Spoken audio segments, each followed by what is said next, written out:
한미 양국의 팩트시트 발표를 두고 여야 반응은 엇갈렸습니다. 특히 팩트시트에 포함된 핵추진 잠수함 내용을 두고 평가가 크게 갈리고 있습니다. 네, 자세한 소식 국회 취재기자 연결해 알아보겠습니다. 정다혜 기자.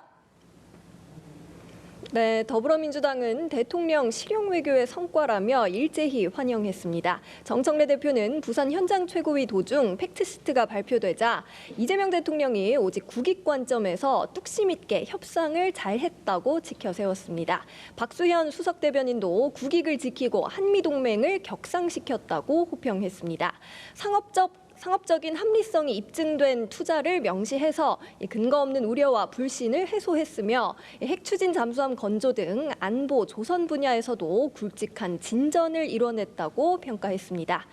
반면 국민의힘은 팩트시트가 아니라 백지시트라며 평가절하했습니다. 장동혁 대표는 총론적 합의에 그치고 있으며 미국 측이 원하는 대로 모두 들어준 트럼프를 위한 무역협정이라고 비판했습니다. 미일 협정과 비교해도 매우 불확실하며 국민 의혹 해소에는 한참 미치지 못한 깜깜이 협상이라고 목소리를 높였고요. 특히 대장동 의혹을 덮기 위해 급박하게 준비한 느낌마저 든다고 날을 세웠습니다.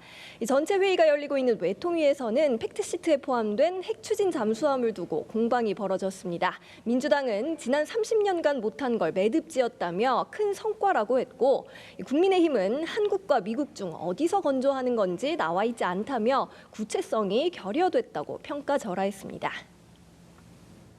네, 대장동 사건 항소 포기와 검찰의 집단 반발에 둘러싼 후폭풍도 연일 이어지고 있습니다. 민주당은 검찰 단죄에 속도를 내고 있죠. 네, 김병기 원내대표는 오늘 검사징계법, 검찰청법 개정안을 대표 발의했습니다. 현재 검사는 탄핵 절차를 통해서만 파면할 수 있는데 검사도 일반 공무원처럼 징계할 수 있도록 하겠다는 겁니다.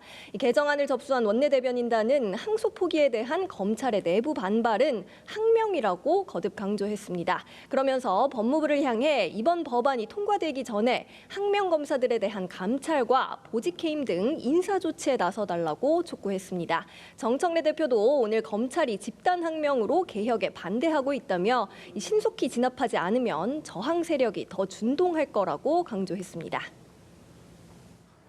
국민의힘은 대장동 사건이 시작된 성남시 대장동 현장을 직접 찾았다고요?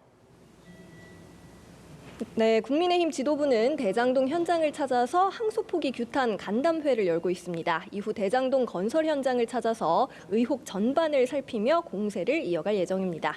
국민의힘은 이번 항소 포기는 정권의 외압이며 그 몸통은 이재명 대통령이라며 연일 공세 수위를 끌어올리고 있는데요. 민주당이 추진하는 검사 파면에 대해서도 이 대통령 방탄을 위한 검찰 학살이라며 반발했습니다.